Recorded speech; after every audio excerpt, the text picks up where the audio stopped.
El Ministerio Nueva Esperanza presenta su programa Palabra que Alienta.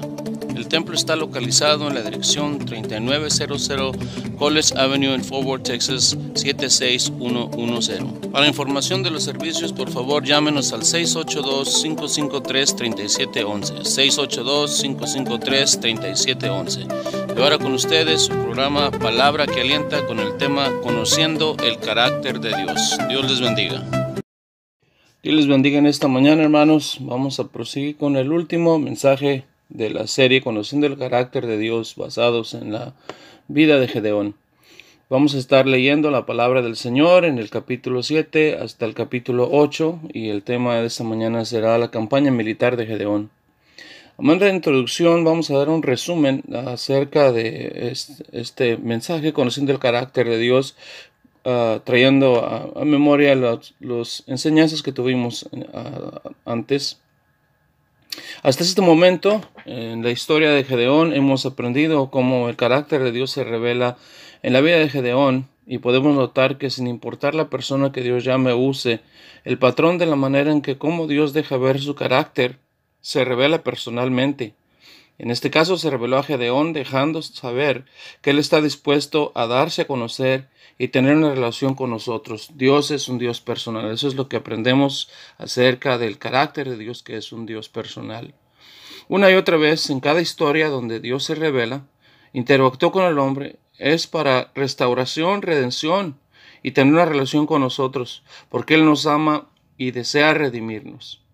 Él escuchó la lamentación de Israel en Egipto. Dios escuchó la oración de Daniel. Dios es un Dios que desea salvarnos. Dios es un Dios que siempre desea alcanzarnos y que nosotros vivamos bajo su gracia, bajo su protección. En cada historia Dios siempre deja sabernos que Él usa el más pequeño para dejarnos saber que Él es suficiente para nosotros y que aún la persona más sencilla con un corazón dispuesto puede ser usado por Dios. Podemos ver en la palabra del Señor que Dios usó hombres pequeños para poder avergonzar a los sabios. Tenemos a David, un joven pastorcillo que llegó a ser uno de los más grandes personajes de la historia de Israel. Tenemos a Jacob también, el segundo.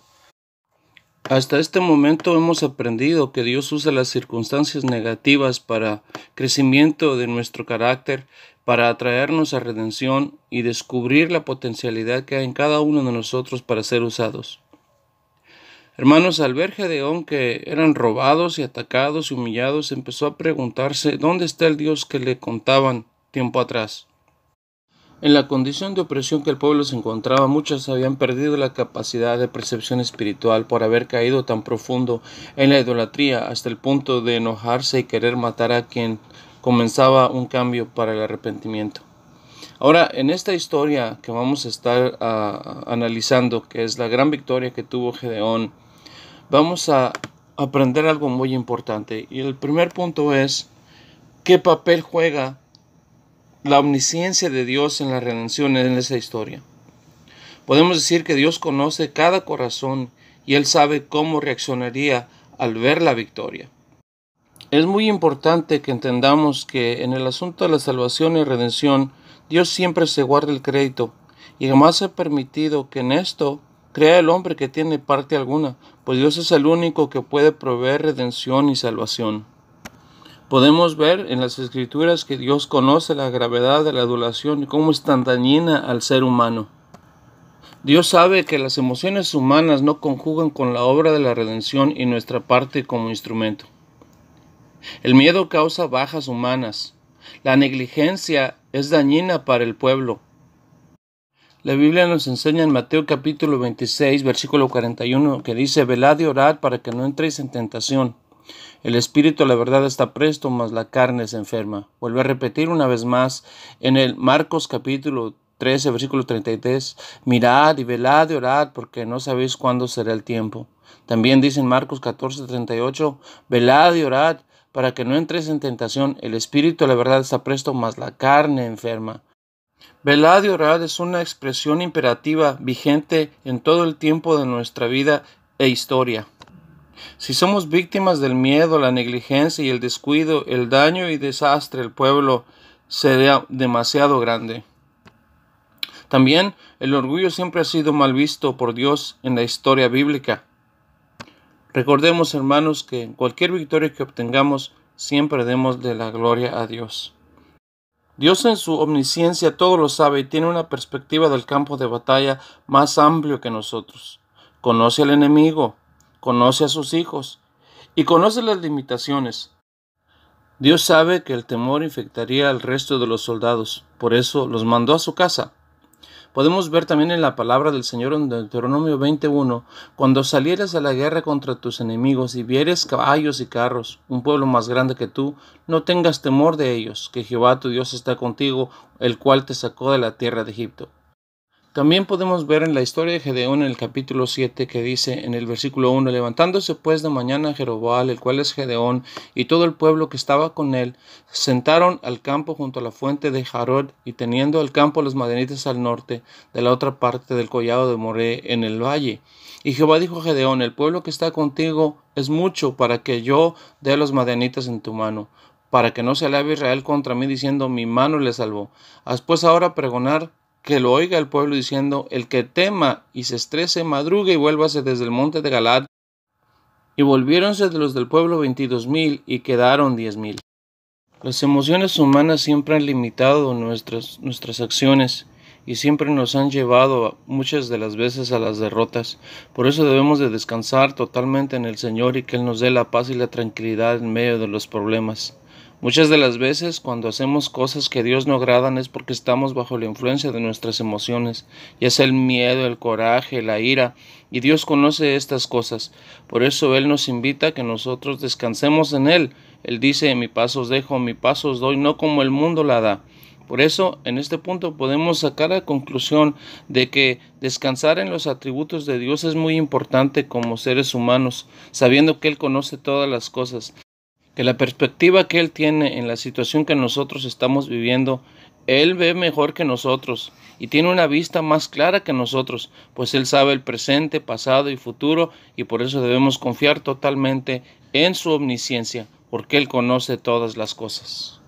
Ahora, después de haber visto qué papel importante juega la omnisciencia de Dios en el asunto de nuestra redención, vamos ahora nosotros a ver por qué Dios quiere la gloria solamente para Él. ¿Te has puesto a preguntar alguna vez por qué Dios siempre quiere la gloria para Él? Veamos algunos versículos bíblicos, lo que nos dice la palabra del Señor. En Isaías 48:11 dice, por mí, por amor de mí lo haré, para que no sea mancillado mi nombre y mi honra no daré a otro. También en Éxodo capítulo 34, versículo 14, porque no te has de inclinar a Dios ajeno, de Jehová, cuyo nombre es celoso y Dios es celoso. Y en Isaías 42:8 dice, yo Jehová, este es mi nombre, y a otro no daré mi gloria ni mi alabanza a esculturas. Ahora nosotros podemos preguntarme que cuando Dios dice que Él no da su gloria a nadie, Él incluye ídolos e incluye a seres humanos. Ahora podemos preguntarnos nosotros por qué Dios quiere la gloria solo para Él. Dios siempre ha salvado a muchos con pocos, y en 1 de Samuel capítulo 14 versículo 6 dice, dijo pues Jonatán a su criado que le traía las armas, ven y pasemos a la guarnición de estos incircuncisos. Quizás hará Jehová por nosotros, que no es difícil para Jehová salvar a multitud con poco número. Los números de los soldados en esta historia de Gedeón se oyen muy impresionante y a veces nosotros podemos pensarnos qué visión tendríamos si mirásemos a 32,000 soldados preparados para la guerra. Y no solo eso, sino que al otro del valle, otros 135,000 de Madián preparados también para la guerra. Sería una escena muy impresionante y a cualquiera le daría miedo al ver tanta gente preparada para la guerra. Aunque los 32,000 soldados que respondieron al llamado de Gedeón eran pocos, considerado con los 135,000 soldados de Madián, para los planes de Dios, esos 32,000 soldados de Gedeón eran muchos. El simple hecho de nosotros tomar un poco de la gloria para Dios, consideremos que se puede tomar como idolatría, lo cual Dios prohíbe rotundamente desde un principio de la historia de Israel. Vez tras vez, Él repite, no tendrás dioses ajenos delante de mí. Podemos incluirnos nosotros. Ahora, pongámonos a pensar. La mayoría de las veces cuando nosotros pensamos de Dios, nosotros pensamos de la información que hemos recibido acerca de Él.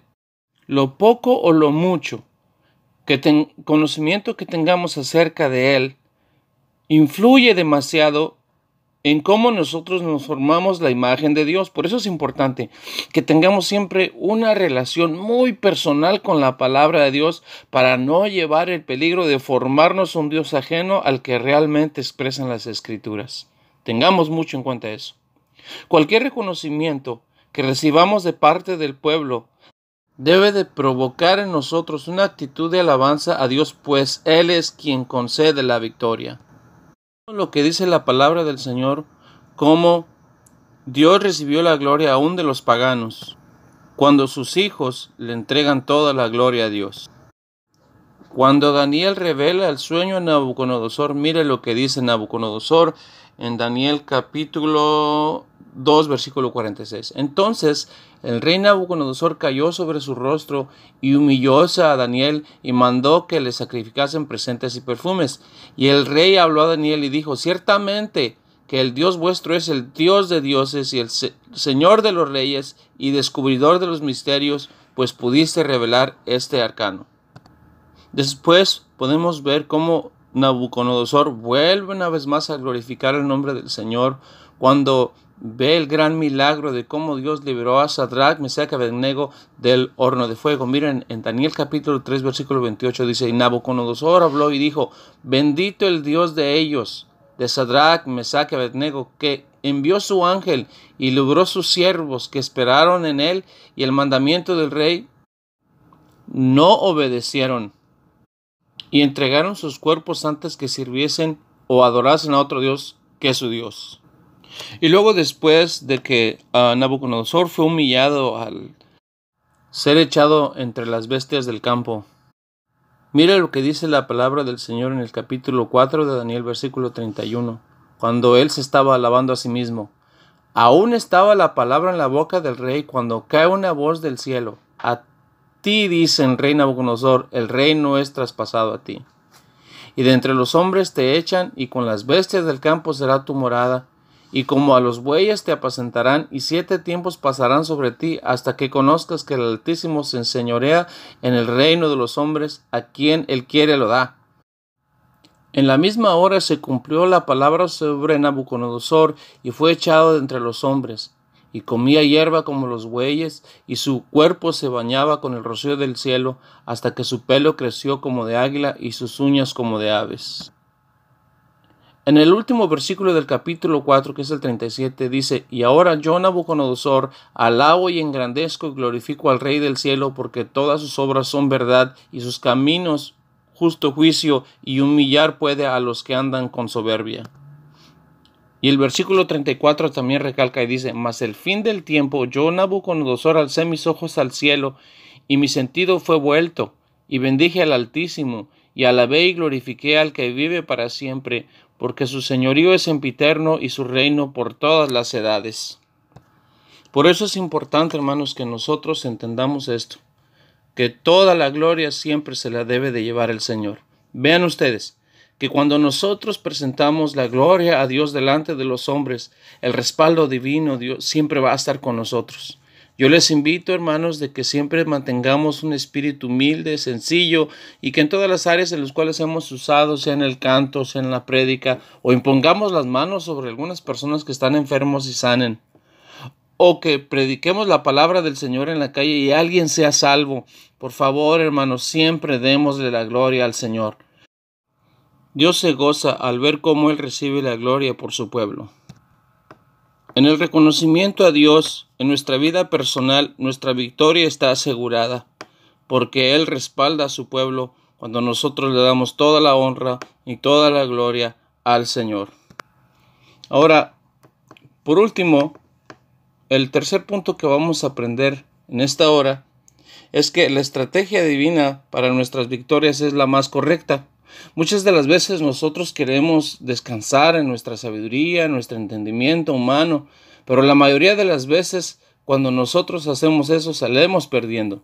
Por eso es importante que el cristiano tenga una interacción bien personal con la palabra del Señor, que tengamos nosotros en cuenta que la opinión divina es la mejor. Es importante que cada uno de nosotros busquemos la voluntad divina para cómo andar en su camino y siempre buscando en las Escrituras. El proceso de la iluminación es a través de una interacción con las Escrituras y un rendimiento total a la guianza del Espíritu Santo. Veamos lo que dice la palabra del Señor en el capítulo 16, versículo 13 del Evangelio de Juan. Pero cuando viniere aquel Espíritu de verdad, Él os guiará a toda verdad, porque no hablará de sí mismo, sino que hablará de todo lo que oyere y os hará saber las cosas que han de venir. Es imposible lograr algún éxito sin una vida rendida en totalidad a la voluntad y la palabra de Dios. Para poder lograr nosotros una victoria en nuestras vidas, necesitamos tener una relación bien cercana a la palabra del Señor. En la oración nosotros debemos de reconocer que la voluntad de Dios es la más perfecta. Y cuando nosotros oramos quiere decir que nosotros nos rendimos a esa voluntad y que le pedimos conforme al conocimiento que nosotros tengamos de su palabra, para que no ser como niños que repetimos y repetimos queriendo aquel capricho que nosotros queremos, no, sino que al nosotros conocer la palabra del Señor pediremos conforme a su voluntad, porque conocemos su testamento, conocemos cómo Él piensa, lo que ha revelado en las Escrituras es suficiente para que nosotros pidamos y oremos conforme nos conviene. Por eso, la estrategia divina es la mejor para las victorias. Yo te pido, hermano, que leas y leas y leas y leas y leas y tengas esa certidumbre en tu corazón de que la verdad divina en tu corazón es la mejor verdad que podemos nosotros tener. Pues es una verdad absoluta en la cual no hay contradicción alguna en ella. A manera de conclusión podemos llegar que el carácter de Dios se describe a través de sus atributos demostrados en la historia de Gedeón y se conjugan de una manera tan perfecta para nuestra victoria. Su sabiduría, su omnisciencia, su justicia, su omnipotencia se conjugan de tal manera que podemos decir que Dios es un Dios perfecto, es un Dios que no se contradice. Es un Dios que nos da la victoria y por eso le alabamos y le glorificamos, porque Él es sabio, porque es omnisciente, porque Él es justo, porque Él es omnipotente y trae la redención a nuestras vidas. En este conocimiento podemos escribir nuestros cantos, podemos formar nuestros sermones acerca del carácter de Dios. Y yo glorifico el nombre de Cristo Jesús porque Él es bueno, porque para siempre es su misericordia, que en mi boca puede expresar las palabras que en las Escrituras ya están expresadas y puedo aprender de Él, adorarle conforme a las Escrituras y de tal manera de que cuando yo me expreso de Él no ando diciendo herejías, ni enseñando cosas ni mentiras que pueden arrastrar al mundo al infierno. Por eso yo como cristiano tengo la obligación de ir a la palabra del Señor para tener una perspectiva de Dios clara, una perspectiva que es la correcta, porque Él vive y reina para siempre. Ahora yo te invito que termines de leer el capítulo 7 y el capítulo 8 del libro de los jueces, donde habla acerca de la gran victoria de Gedeón y sus 300. En las Escrituras, la victoria de Gedeón tuvo una gran prominencia, pues marcó la historia de Israel. Samuel trajo a memoria su victoria en el capítulo 12, versículo 11. Miremos lo que dice. Entonces Jehová envió a Jeroboam y a Abedán y a Jefté y a Samuel y os libró de la mano de vuestros enemigos alrededor y habitasteis seguros. Después, en el libro de Hebreos capítulo 11, 32, también él se gana un lugar en la lista de los héroes de la fe. Dice Hebreos 11, 32, ¿y qué más digo? Porque el tiempo me faltará contando de Gedeón, de Barak, de Samsón, de Jefté, de David, de Samuel y de los profetas. Ya para terminar, hermanos, yo quiero invitarles a que al ver esta historia de Gedeón desde un inicio, en estos 3 temas que hemos tenido, yo espero que hayas encontrado que al nosotros estudiar el carácter de Dios, produce fe en nuestros corazones. Pues sabemos cómo Dios actúa, sabemos cómo Dios se mueve, sabemos cómo Dios trabaja en nuestras vidas, de tal manera que no tengamos temor si a pesar de que estamos pasando por condiciones muy difíciles, o estás pasando por alguna enfermedad, o estás pasando por alguna lucha, Dios está allí contigo. Recuerda, cuando Jesucristo vino y trajo la revelación completa, una revelación total para nuestras vidas, Él trajo palabras a la Escritura en la cual vinieron a existencia para que nosotros tomemos aún mayor fe y confianza en Dios. Ve a las Escrituras, lee los Salmos, lee los Proverbios, lee los Evangelios. Afianza tu corazón en las palabras de Jesucristo y sus enseñanzas. Desde un inicio del Génesis hasta el Apocalipsis podemos ver cómo ese Dios siempre está deseando salvarnos, siempre está deseando alcanzarnos, siempre está deseando sanarnos y sobre todo Él provee lo necesario para que nosotros alcancemos la redención, para que nosotros alcancemos la victoria. Su poder está a nuestro favor, su omnisciencia está a nuestro favor, su justicia está a nuestro favor, todos sus atributos están a nuestro favor. Sus atributos se conjugan de tal manera que es un Dios tan perfecto en los cuales nosotros podemos tener la confianza. Alguna vez alguien me preguntó, oye, ¿y mi familiar qué pasaría con él? ¿Estará en el infierno o estará en el cielo? Y una de las cosas que yo he aprendido es que Él es un Dios justo y que nosotros como seres humanos debemos de descansar en esa justicia y que Dios, como Dios justo que es, le va a dar a nuestro ser querido que ha pasado a otra vida el lugar que se merece. Por eso debemos de descansar en ese Dios justo, porque Él es un Dios justo. También nosotros debemos de descansar en su omnisciencia porque Él ve las cosas más allá de lo que nosotros no podemos ver. Nosotros no podemos estar confiados en nuestras limitaciones, sino que Dios conoce todas las cosas. En la omnipotencia de Dios también debemos de descansar, que la condición en que estemos nosotros podemos ver que Dios es más poderoso que la enfermedad, que Dios es más poderoso que el enemigo, que Dios es más poderoso que el Satanás, que Dios es más poderoso que cualquier otra cosa que haya en esta tierra. Por eso, hermano, conociendo el carácter de Dios, yo espero que te haya ayudado a que tú entiendas y comprendas la persona de Dios. Es un Dios amoroso, es un Dios que no se esconde, es un Dios que siempre está buscándonos, es un Dios que siempre quiere estar con nosotros y tener una relación con nosotros. Yo recuerdo que cuando era niño había una vez una tormenta muy grande, pero muy grande. Era un momento en el cual nosotros estábamos en la casa de mi abuelita y tenemos mucho miedo, pues el estruendo era demasiado grande. Mi abuelita estaba llorando del miedo. Cuando ella da la vuelta, después nos abraza y nos dice, mijitos, oren a Dios, pídanle a Dios, porque su corazoncito de ustedes es un corazón puro y Dios a ustedes sí los escucha, a nosotros los mayores no nos escucha. Ese comentario que hizo mi abuelita me marcó el corazón. Y yo empecé a preguntarme desde pequeño, ¿Dios es así? ¿Dios por qué no escucha a los adultos? ¿Y por qué escucha nada más a los niños? Pero al pasar el tiempo me di cuenta que no importa que seas niño, seas adulto, seas viejo o seas hombre de la tercera edad o mediana edad o la edad que tengas, cuando tú dispones tu corazón a buscar a Dios, Él te escucha. Él abre sus oídos a un corazón dispuesto, a un corazón arrepentido. Cuando Gedeón estaba ya escondido, trabajando en la cosecha que había levantado, en su corazón se preguntaba acerca de las grandes victorias que Dios había tenido en el pasado. Cuando él estaba pensando en esto, Dios se revela a él. Cuando Dios ve que tú estás pensando, cuando Dios ve que tú estás orando, cuando Dios ve que tú estás meditando en su persona, tú vas a empezar a conocer y vas a empezar a ver que Dios se ilumina a tu corazón porque Él quiere que tú le conozcas. Dios no se esconde. Hay muchos que enseñan que es imposible que el ser humano conozca a Dios, pero no, hermanos. Dios está abierto a que tú le conozcas. Dios está presto a que tú tengas una relación con Él. En esta historia de Gedeón hemos conocido que el carácter de Dios puede ser conocido por el ser humano. Dios te bendiga y espero que hayas recibido bendición a través de estos 3 mensajes y espero que sea de bendición para tu vida. Comparte con otros esto que has aprendido. Compártelo con aquellos que te rodean y cuando los mires desesperados, empieza a enseñarles también lo que hemos aprendido en las Escrituras. Dios te bendiga, hermano, y cuando tengas tiempo, ve y lee el capítulo 7 y capítulo 8 del libro de los Jueces acerca de esa gran victoria de los 300 y de Gedeón, en el cual Dios dio una gran victoria sin ni siquiera levantar una mano con una espada. Es tan ridículo que pensar que cómo puede ganar a alguien con simplemente unas antorchas y unos cántaros, porque era lo que ellos llevaban. Pero la estrategia divina es la mejor estrategia, no importando que seas uno de los genios militares más grandes del mundo. La estrategia divina sigue siendo la mejor. Dios te bendiga y que la paz de Cristo siempre esté contigo. Debo la bienvenida